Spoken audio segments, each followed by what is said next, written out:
food in your teeth. You might Oh, want to check tell me it before. where? Want me to get I mean, pull out your camera. What, see, want me to this get is the thing. I'm not touching it.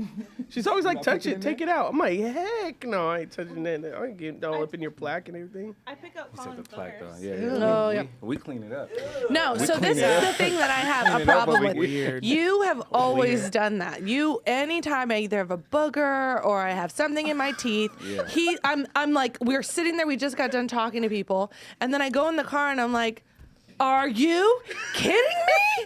You didn't see any of this. He was like, I didn't No, even know here's that. my I answer. didn't know What do you think? that. I just stare at you all day? Yeah, she should. She should. Well, I mean, What's like gonna if help me something's out? there and it's like Right. it'll bother me. And Well, I'm like, if I I'm gonna notice stare it, I'll at say that something person. like I Right. just did. But, Yeah. you know. It's Yeah. not always. I'm Hey, not let me like make this, sure my like, wife's face look. is straight. Yeah. Oh, that's me. No, that's me. Okay. I'm Okay, all, we can leave dinner, babe. I Let's go. literally do that to him. Ashley would literally Like I'm a primate. Yes. dug her fingers Yeah. in my mouth before. And no, I do wow. that to him, even if he's talking to people, because the last thing I need to know, or last thing I want for him, is when they're talking to him, because if there's something on your beard or something on your nose, they're staring at it. Because if I'm staring at it, I know for sure they're staring at it, and they're Eileen- trying to not to look at it. She's the first one to get my eye boogers. If I haven't Oh, if I yeah, haven't got that is- everything in the creases, he's always she's the one. crusty It's right not here. always right here. Sometimes it's one or the other. She's It's not "I'm both so eyes. now you're That's just what- making me. that's what you've discovered Let me so get far. mine. Do I got it? Because Adam definitely ain't finna tell me. Are you still setting up or are we recording, Gabe? We're that's recording. live. All right, Okay. sweet. Well, All right, there we everybody, go. welcome to Beyond the house. I Do. Do we have the AC running? Can we throw the AC on? Yeah, turn it down. Okay, thank you so much. Welcome, everybody, to Beyond I Do. I felt a little high. There was so much. There were so many people before we started shooting. They're all gone now. They're all eating lunch now. Look But at somebody else eating your lunch. Jermaine's got half a onion ring in it. I thought you were working out with pickleball. First of all, you got a whole bag of onion rings. Hey. No, he's Hey, mad Jermaine's at his two Jermaine's people an that- athlete. I'm not gonna lie. He can move. You. I've seen him. He's flexible. He's diving. Like He I moved wasn't quick to expecting those that. onion rings, yeah. Look at. I ain't gonna say it. I ain't gonna say it. Go Does it, ahead, does it? compliment your He's an coworker, athlete, Colin. man. I was pleasantly surprised. I want him on my team. All right, everybody, welcome to Beyond the Letter. Today we have. Beyond the I do. Oh, come on. Wow. Disrespect. All right, everybody, welcome Bring it to back. Abundant Living Family Church. Been a long day. Been a long day so far. Welcome to Beyond I Do. Today's special because we have two profound relationship experts that will be joining Yes. us. We have Eileen and Colin in the house. Yeah. They are newlyweds. Yep.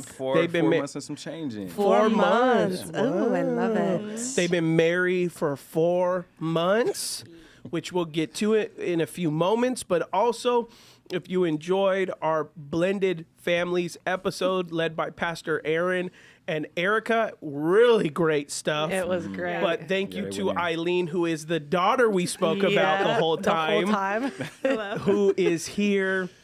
And so Eileen is joining us with her husband, Colin, in the house.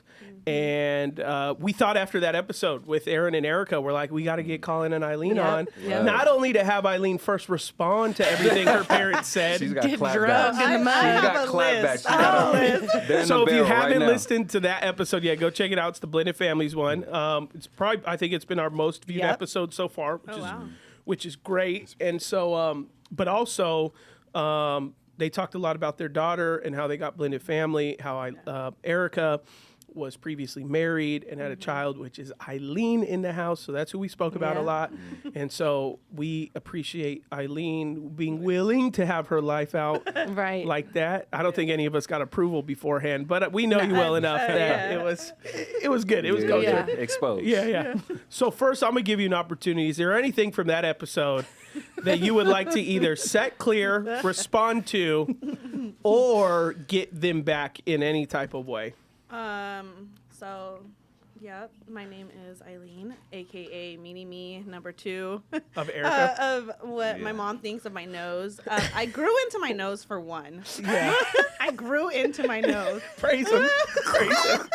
You didn't know she had rhinoplasty at age 7. I seen the childhood photos. I was like, look. Yeah, we're like We gotta think packing about the up future. my That's where you room. thank God for glow ups. No, literally. No, I think my parents did a great job. Yeah. I think they hit it right on the nose of how it was like kind of blending our families together. Yeah. I will say though, my mom mentioned something that I have a closer relationship with my dad. Not true. I have a close relationship with both my parents. It's just different. It's a different relationship. My mom's more so like my best friend because we grew up together literally. And my dad, and also because my mom's just a little harsher with her words sometimes. So And I think that's really She's just more common real. with She's mothers and their daughters. Yeah. Yeah, Like she mothers just- and their daughters have. especially if they're teen yeah. moms, like Yeah. they're just a little more. She's unapologetically herself. Yeah, like, like, get over like, it. Yeah. Yeah, Yeah. she's like, okay, like this is no what filter. I have to say. No filter at all. filter. Yeah. And my dad's just like, okay, let's dig deeper into that. And I'm just like, oh, okay, I can do this. Yeah. So, but yeah, they did a great job. I mean, I think it kind of comes with the territory of having my life exposed. Yeah, So yeah. Yeah. I'm used to it by now. Yeah. Can I ask a question? No, you can't. This is my show. Your name is not anywhere. I'm on this. Is thing. that mic on? Is that mic on? I have a question because I remember from that episode when your mom had said that was the first time when Pastor Aaron, you guys met. It was at a cheer competition, right? Oh, yeah. It was on the way. So, On the way, so he goes in the car with you. yeah, so. What was your experience? Yeah. You can move on. Yeah, so on the way, so I did competitive cheerleading all my life growing up. And so one of the times my mom was like, hey, my friend's going to come with us. And like, I'm 9 years old. I know what a friend, like, and my mom's old enough. I know what a friend is in her term. So are you saying she had lots of friends? Or Oh no! we could get Let's some juicy. clarify, right? No, she actually, that was the first person that I knew of that she Yeah. dated. Like really like involved in Seriously. their life, like Yeah. seriously involved with them. And so I think like the first time I saw him, like we went to his condo and like he opened up the door and I'm like, jaw rule. Like, No. What would I do without you? What I do with my Monica? so yeah, and I didn't know he was like, not that like I cared that he was black, but I didn't know anything because like I'm like, what? You're like, wait. And now I'm married to a black Like, man. where Pastor Kenny at? So I was just kind of like, what is this? Like, what's going on? And then I remember we walked in and I'm just sitting on the couch and like they disappeared for like a couple of minutes. I mean, I don't know how long. I don't You have remember. a vivid I'm not- imagination. I do remember. The I details. remember. But yeah, we stood in the same hotel room in Vegas, and then I remember like how we bonded is like I like kind of farted on him.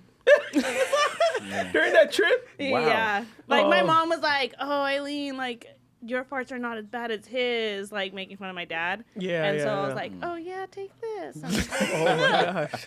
and ever What a since great then- bonding yeah. opportunity. Oh Yeah. wow, bondage over farts. Yeah. I love that. And then I think one other element of this before we move on to you guys is Aaron said it took about 3 years till you called him dad.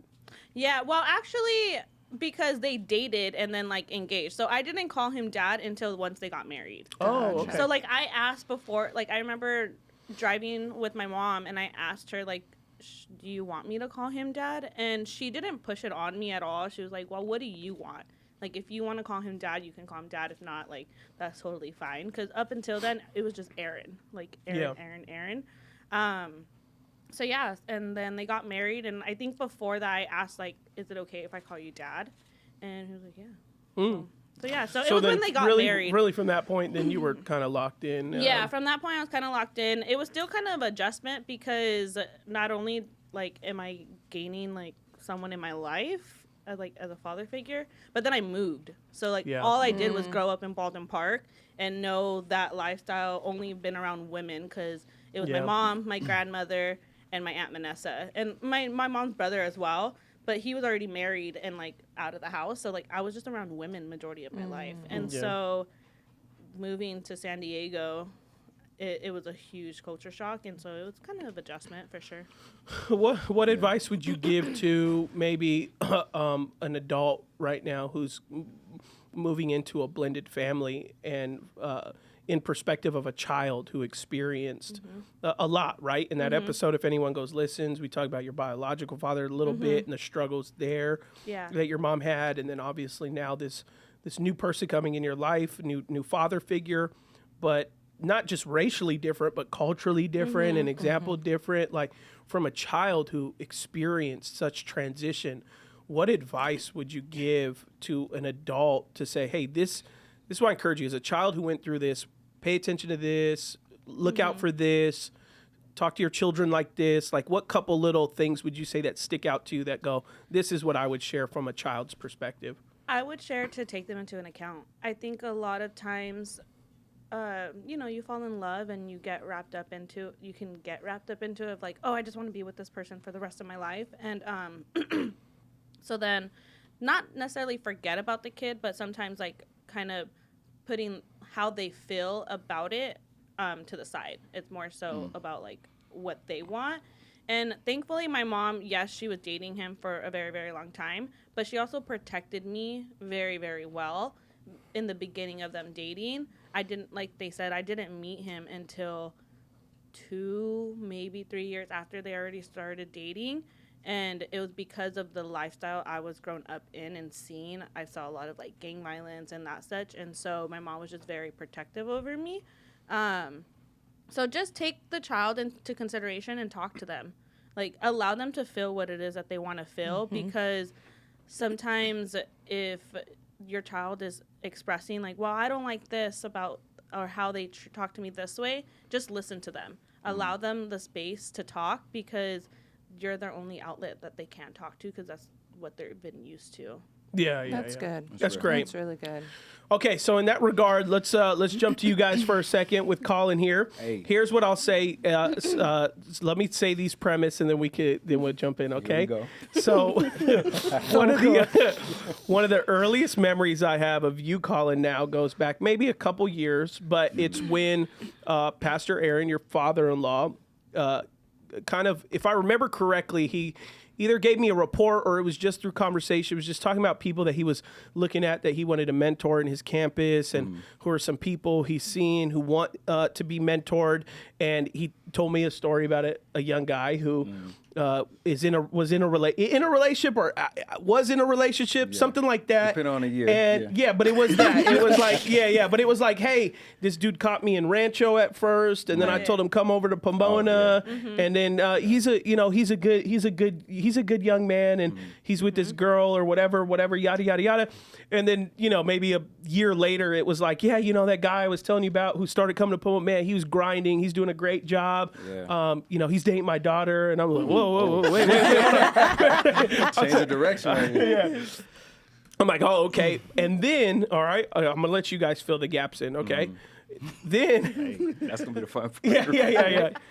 Then you guys are at your wedding day that Ashley and I went to, and it was the first time you guys kissed or made out? Made out. First time Like, we put some, put some real sugar. Yeah. First time we got into So it. you've only had ever like really just pecked? Yeah. Okay, yeah, so it was your before real, that. like at your wedding day was the first time you guys really embraced each other, really passionately kissed each other on your and it was on your wedding day. Right, Yeah. So when after everyone went crazy, like, like not everyone, but a lot of people. Yeah. I'm looking Everybody at that it, knew like that even part. Ashley, and I'm like, why is everyone freaking out? Yeah. It's like, well, that's the first. I went crazy, They've I been know. saving themselves, because you was like, Yeah. you was I was macking. looking like, hey, You what's were up? macking, yeah. That was. I've done a lot of weddings, but that was. I took my time. was- I did not yeah, expect yeah. it. I was like, whoa. Yeah. In the words, like hands went places, it was like one of those. Yeah. So then I'm like, and then Ashley's like, this is the first time they've kissed. And I'm like, they've kissed? She's like, well, I mean, they've kind of, which Yeah, is it not was a all real pecs. kid. Like this is the first time they're like making out passionately. I'm like, no way. This whole time they've been dating? They didn't. And Ashley's like, yeah. I was like, oh man, that's cool. And then you guys, then at the ceremony or reception, you guys you shared a little bit about why that was, Just right? that You gave journey, people yeah. some context to that. So fill in the gap really on why both of you had previous relationships, and both of you hadn't done it really the way that the Lord would intend, and the way that we as Christians should do it, which me and Ashley have that same story.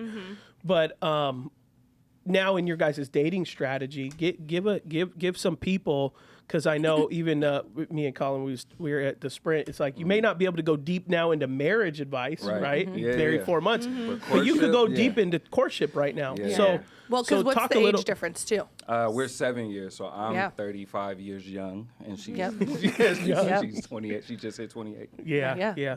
That's good. So tell us a little bit about.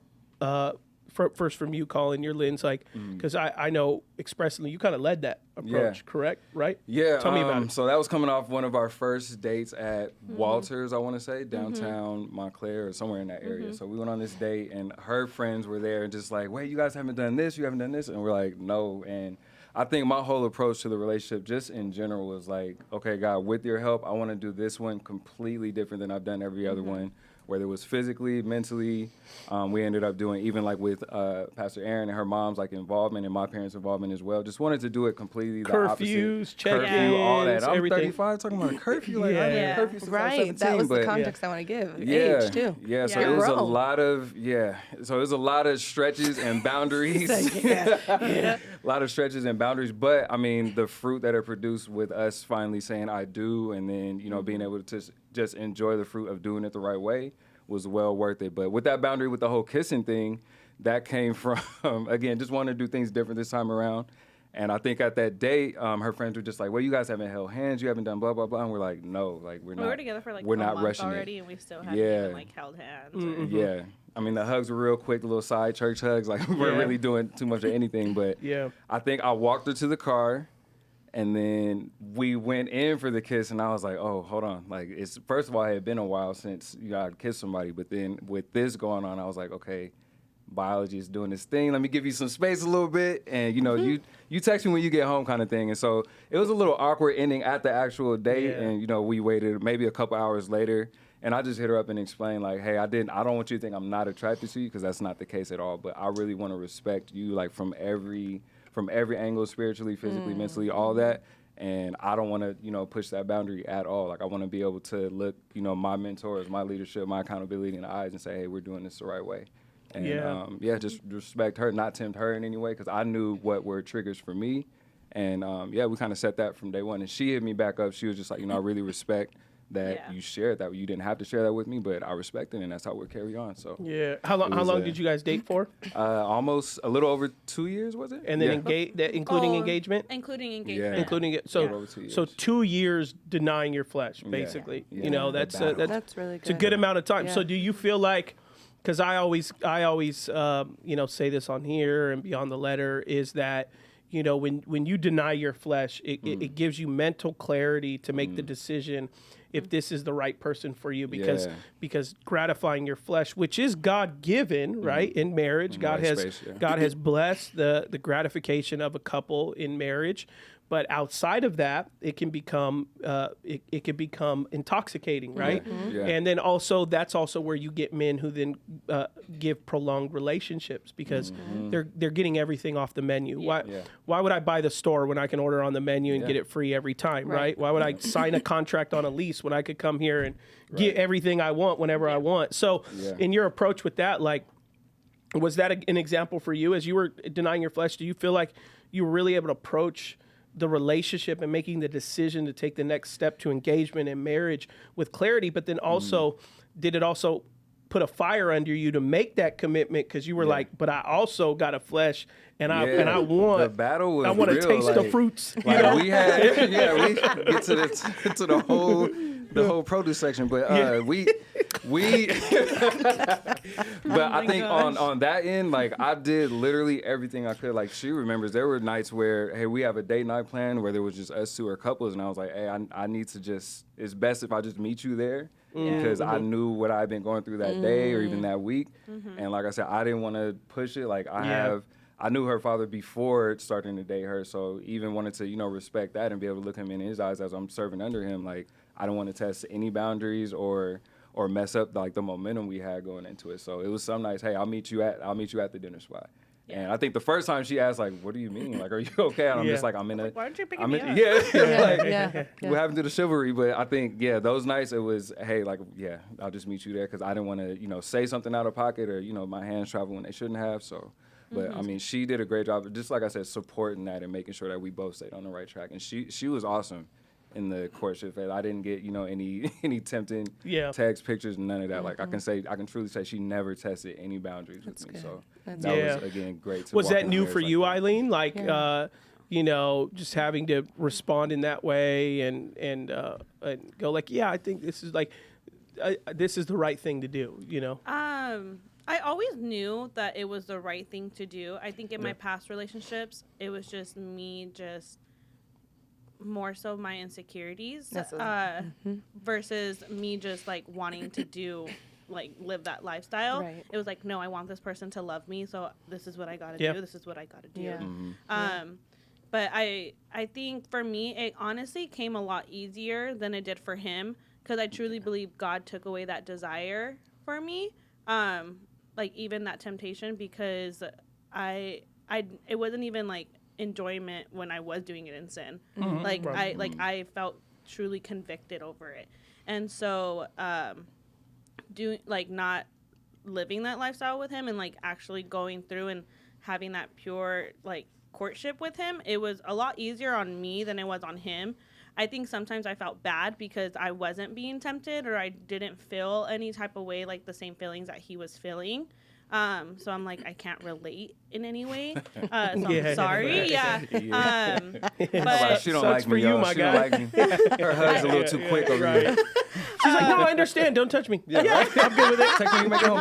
No, but I think too, like a lot of it came from fear, like in the beginning of our relationship, of me even scared to touch him, because so we talked about our boundaries in the very beginning, like when we were not even dating yet, when we were just barely getting to know each other. Do I like you as a friend yet? Yeah, like so we were, what are your boundaries when it comes to dating? And he asked me the same thing. And so we would have like hours-long conversations just talking about boundaries, which I think is really healthy to do in the front end versus in the midst of, because you're already going through the motions of that.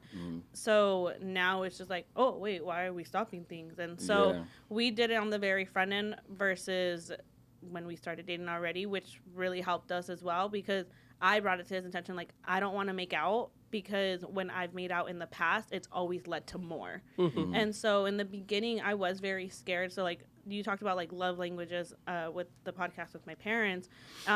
His was physical touch. I mean, most men is. Way. What? And so I was very scared to touch him in the very beginning, and that was something that I had to learn to, like, kind of not get over, but work through, because he would go to my friends, like, does she even like me? Like, those first 3 months were tough. And then also, like, he likes words of affirmation. And so I wouldn't compliment him. It was things that I had to learn to do, that I was like, oh, like, there's other ways of loving someone versus just physical, like being intimate and when you shouldn't be. And so it was getting used to at first. The 3 months were a little tough. But I think what we did well too, we revisited the boundaries, so it wasn't just, okay, we talked about this month one and then it's going to stay the same. Like, I think people need to know to revisit that, because they may change. Like, you might need one thing in one season and another the closer we get to engagement, or whatever steps you guys are taking. But I think it was great that we revisited, and accountability made sure they revisited with us, and we kind of brought that to the table every couple months. So that's good. So, Colin, I would ask then, who was your accountability into making these decisions, these boundaries? Because you said you were in an on and off relationship prior to Eileen. But what made you say, you know what, the next relationship I get into, I need these type of men around me, or your father, whoever that is, to say that this is how I want to do it next? And why was it next? Like, was it a God thing? Was it a Colin thing? Like, who said, like, my next wife, I have to be intentional, or next person I date, I need to be intentional with? I mean, I have a tribe around me. I have one of my best friends, Jeff Davis. He's been in the picture since 14 years old. I've got a few guys over at ALFC Pomona. Shout out to ALFC Pomona. Miss you guys. A few guys over at ALFC Pomona, whether it's Boona, Henry, David. Like, I just have a a tribe around me who, like I said, they continue to check in on me. And even in those seasons where I was struggling with things or didn't understand what was going on her end, those guys, I mean, whether it was 12 in the afternoon or 3 in the morning, they made themselves available to whether it was just hear me out, let me vent sometimes and get some frustration out, whether it was working out with me, just going to get some steam off, or just praying for me on the spot. I think those guys really helped me walk and just constantly reminding me, hey, you need to continue taking these things to God first and then us. And I think just being able to look at her and look at our situation through that filter just helped us really stay on the straight and narrow the whole time. So that's good. What you know, we talk a lot on this podcast. Men struggle with, young men struggle with knowing when to make the move, when to make that leadership decision, how to lead in dating process, setting boundaries, but also, okay, it's time to make that commitment. It's time. I'm going to put the ring on the finger. I'm going to progress the ball to marriage. Like you'd been in relationships prior and stuff, and obviously never moved the ball down the court. What made you this one? Because for most people, that happened with me and Ashley too. 2 years of dating, engagement, and marriage to the world is a very short time. Yeah. You know? Yeah. Oh my gosh, it was so fast. You're rushing this. There's a lot of questions. Yeah, you got to test drive the car, and you got to live together first to see, and all this other, garbage stuff that's clouded in wisdom. That's not, it's all broken relationships giving that type of advice. So, what made you this time as a young man that you said? Why you put the quotes up there? Pretty much, but still young man. But it's like, okay, this is how I'm going to leave. Was there a particular advice that was given to you? Was there an elder statesman who came to you and was like, all right, Colin, that's what, or was it you were laying in bed one night and you're like, all right, this is what I'm going to do this time? I think with her, it was just a culmination of everything that had happened before her. And the fasting that happened before I even asked her to be my girl. Like this time around, I was like, God, I need you involved in every aspect, because I was tired of the results I was getting. I think the girl I dated before her, I kid you not, I was sure I was gonna marry this woman. We had things that so similar in our lives, down to like the scars on our body to wear. To me, it just didn't make any sense that this girl wouldn't be my wife. And so when that fell apart, and literally when I'm asking God, okay, reveal to me if this is a one or not, and that same day, same weekend, it falling apart literally, I just knew, okay, God, I'm gonna take a season and just be content with you, and whoever you present, I said, I'm waiting on you this time. Whoever you present to me, like, you'll continue to show me the signs, and I want to do it with you every single aspect this time. So I think that's when Boona invited us out to dinner, and then he asked me what I thought about her afterwards, and I was like, that's crazy, because I had seen her on a friend's Instagram post when I was in Germany a few years before I got home. So to see it just come full circle with her. But I think just the big difference was, okay, I want to do every single aspect with God this time, to where even, especially during the just talking phase where, we're talking as friends and getting to see, okay, do I even like you in that aspect or not? Yeah. I'm praying before I FaceTime this girl, or praying before we get on the phone, because I'm like, this is your daughter before my girl, before Pastor Aaron's daughter. Like, this is your daughter. I want to treat her the right way, whether we stay in the friend zone or we progress to what we made now. How many times in group friendship settings did you see each other before you made a move? How many did we go on? That first dinner, we had seen each other serving at Pomona while we were at Simon's a few times. I was kind of busy during that season too. Like I had multiple jobs at that time, and I was pulling up on multiple lunch breaks. I remember that. Yeah. Remember those days. But because I was so busy, and then like when we actually started dating, then I went on vacation with my parents, and so then we didn't see each other often, and so we probably went on like 2 or 3 like group dates, because we only saw each other maybe once or twice a month, like actually hanging out, because of how much I worked. So we didn't see each other often, but we would FaceTime each other. But even with that season, like I included my dad on every little step when we first started dating, even to the point when he says he wasn't sliding my DMs, but from when he was sliding in my DMs I was knocking in on 2020. I make that move. Asking about I was surveying the land like he's supposed to. Toner I use for my skincare. and now look. He got great skin. I did compliment his skin before we started. Okay. He uses my stuff. Okay. So But I mean, even with Skincare, that, guys. I think that's great too for people to pick up for courtship or dating. Like, go out, see how this person is treating other people, see how they're talking to people. 100%. Like, I just wanted to do my homework this time around, so I'm watching like how she's talking on Twitter, Instagram, all this stuff. Like, Gadget, bro. what's her mind like? Like, I really just waited this time before I pulled the trigger versus just okay, I like this person, and then 6 months in, okay, God, can you bless this relationship? Like, we wanted to start from the jump this time. All right, 4 months into marriage. Yes, sir. I gotta know the juicy stuff. Nah. What have you guys had your first fight yet? And what was it about? Oh yeah. What was it about? Who And started what it? happened after? Yeah, the And first who started real, it? the first real fight. Yes, that you were like, Ooh, okay. Was that in the living room? Which one? And we When got I a walked- couple Which of when I one? them. walked How many up- have you had in 4 months? The living room is like ground we've had zero. some I know it's like I'm a very passionate person. I am. Like if I you're get it anything from like my your mom. mother. Yeah. Oh, we Living room, knew. mini me. Right. All right, we said living room, which. Before we went to the gym. Oh yeah. Yeah. All right. then So I what got happened? I was wearing, I think, biker shorts. Oh. Yeah. Yes, Lord. And and like just like it was like A tank like top. a tank top, Yeah. like And a shirt workout just- shirt.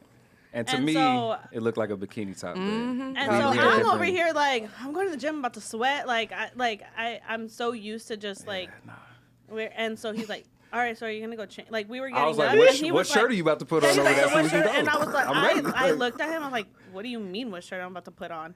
And he was like, you're not going to the gym like that, are you? And I was like, yeah, I am. And then like he was like, I don't want you going to the gym like that, or We didn't jump straight in, but I yeah, was like, like, this is me, and we're supposed to represent each other. But I think the main thing I kept trying to say was like, I literally work with men and have talked to men like who are struggling with this very image that we about to walk into the gym with. I don't want them looking at my wife like that, so I'm gonna need you to cover the goods up. But And so I'm over here like, I'm just trying to be confident in what I want to wear. Like I was just like, why can't I just do me? went in. But I was. we went in, and I'm Miss like, you can look good with not as much skin showing. Like it's not about how much Yeah. skin you showing. But yeah, we went in that day to wear. Yeah. That was probably one of the best workouts I had this year. Not gonna lie, we got to pump that day. We got to pump that day. That's actually so. That was actually the night we went to the gym, and when we went to the gym that night, because I was like, fine, then I'll throw on a shirt. So I walked up there, changed my entire outfit, throw on like a baggy shirt. I'm like, let's go. And so he's like, really? And I'm like, yeah, I don't want to talk Like about this that. how we going? Yeah. And so I ended up. That's when I like almost fractured my tailbone. Yeah, that's when the tailbone. Oh, the injury Lord. happened. That's Lord. when that Yeah. happened. Like That's when it Jacob, the happened. Lord was like, Lord "Oh, pop literally- your hip out of place." Literally, it was a silent night, but a painful silent night. And yeah. like I was still Were you so upset grinning with that him. night? No, I didn't know till the next day. I Oh, didn't, you so didn't I tell was him. still, And I'm I like, was still You so didn't tell upset him. that I didn't even tell him I got hurt. I'm- I got hurt so bad, and I'm like, no, I'm gonna act like I'm good. Like I can She take care held of myself. it. She withheld from me. So we're walking to the car in the Yeah. morning, and I walk her to the car every morning because we're not in the safest area. But I make sure she gets to the car in one piece. It's not that And I bad. remember you were walking He's like, like, "I'm about what?" she gonna hold her own. She gonna hold her own. But I'm walking. I'm like, why is she walking so slow? Like she's supposed to be. And then so later on, I think 2 hours into work, she's like, I'm going to urgent care, and I'm like, what happened? And then so she's telling me this story through text. So I'm at work like, bruh, this makes zero sense, and there's this much pride in a way that I didn't know about this, and this is almost 12 hours later. Yeah. Yeah. So then how did you resolve? yeah. How did y'all resolve this argument? I know I apologized for sure, Yeah. and I was like, I understand. Like you, like I think I got so stuck in, or not think, I know I got so stuck in like I've been wearing this all the time, like when I work out, like before we started getting married or whatever. And so, but it was more so of like, no, like I'm gonna respect you. Like, why would I do something purposefully like against of what you say? So it was more so of like, I would rather respect you and respect your word than do something out of bitterness. Yeah. Yeah. Which was huge for me because I think I had heard from several men going into marriage, like, so just I think it's us learning submission in our marriage, and just hearing from so many men before, like, Colin, submission isn't always going to look like she's 100% on board with what you call or what you want to do.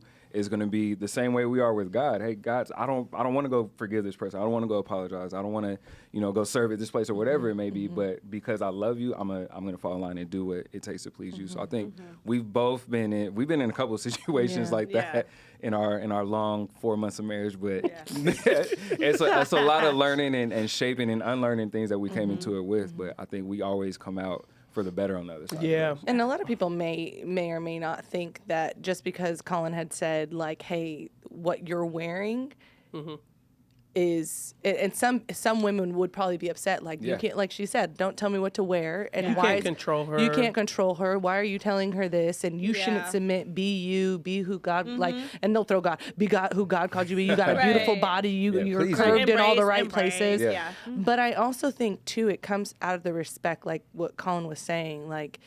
For me, I'm very much, Adam makes fun of me all the time when I go to work out. He's like, you look like a man. I go, that's the point. Hey, that's God the point. She'd be wearing my T-shirts and all that stuff yeah. like that. He's like, you look crazy. I need to. Which is fine, which I appreciate. But she goes to these, like, all women's bar classes, and I'm like, I mean, you could, and you could dress a little more, like it's all women's women's, like, only kind of like bar thing, and it should be like, no, I mean, I just want to sweat in this double X T-shirt. Yeah. I'm like, all right. But and I get it because some of us are blessed in certain areas, and then at the end of the day, men are gonna be looking. Yeah. So it's all as to what you want yourself and how you want yourself to be upheld, but it's also do not cause your brother to stumble. And if you're flaunting yourself out there like that, that's something that you can cause attention, and you don't even know you're getting a compliment, and then the next thing you know, people are just staring at you. Yeah. Right, yeah. And like, so I'm like, cause me to stumble, but not the other guy, not the people at the gym. Right. But, Yeah, and I think for sure I was so stuck on, like, well, like, that's their own problem. And then like, and have your own self-control. Right. And then like hearing his point of view, and I'm like, I get it. Like, I'm sorry. Like, but I think that's been huge. Like, in our marriage, it's never been an issue of things we disagreed on as far as like, hey, okay, this is sin and it's not. It's literally come down to things of like preference with both of us, and definitely cultural differences for sure, coming from the families we come. But it's never been an issue of like sin, or where like, hey, we're absolutely not doing this. We want nothing to do with that. Yeah. So I got last question, and we'll close it down. What, now being married 4 months, what has been the biggest thing that has caught you off guard? Like, oh, I didn't know marriage was gonna be like this. Is there anything like that has like kind of like you sat there and be like, oh, I didn't know this was gonna be like this, or that was gonna be like that, Off guard? No, I feel like the process we went through, whether it was premarital, I mean, like I said, the tribe still have around us, the conversations we had going into it, like, I don't think there's anything that's been like a surprising. Even in premarital, we were like, okay, that felt like more like review than anything new being revealed to us, which was a huge blessing. But I think just her sleep pattern is the thing that's caught me off guard. The naps. Waking up, some naps and some sounds I might wake up to throughout the night. But we're strong. Yeah. We're strong. That's why I get into my prayer closet with her in there. I wake up early. He doesn't. Yeah. Like, that Starbucks schedule is real. He's a night owl. I'm not. I think one thing that surprised me, well, not surprised me, but I wasn't as, I would say, prepared to experience, would be the whole adjusting period. I don't think I've heard it, and thankfully, like, I was able to talk to Ashley, like, when me and him were engaged, because she was the only one that probably understood, like, the whole family aspect of, like, leaving my, like, I felt like I was leaving my family. And I remember, like, I'm like, Ashley, like, and she's like, no, like, you're not losing, like, you're just gaining your whole new family, and it's gonna look different. And so even that, like, adjusting, because not only, like, am I learning how to be a wife, like, I'm learning the area that I'm in, because I'm also in a move to a whole new area that I'm used to, and then a whole new job area that I'm in. So, like, it was just so much going on that I was starting to get a little overwhelmed. And then, like, even with him starting to work at the church, like, it happened, like, within 2 months of us being married, and we're like, oh, okay. It was Did not see that coming. there's another newness. And, like, although I've been involved in ministry pretty much, like, my entire, like, 20s and even teens years, it's still different when it's your husband. I feel like when versus like when it's my dad, because I'm not his primary like person that he goes to. It's my mom. I'm the primary person that he goes to now. And so like having that, like being prepared for whatever baggage, not baggage, but like I guess weight that he's bringing, like how to be there for him has been like adjusting. You've been great. I would say, just to piggyback off that, I would say the biggest surprise would be, I think I expected a lot harder like leave and cleave period. Just based on some of the conversations we had going in as far as like how close she was to her mom. And she would warn me like, hey babe, like please have grace for me in this area because that's my mom's my I best cried friend. when like, we weren't going to have our honeymoon at the same time as my we heard about that one. That was a real situation. That my tested dog, us though. too.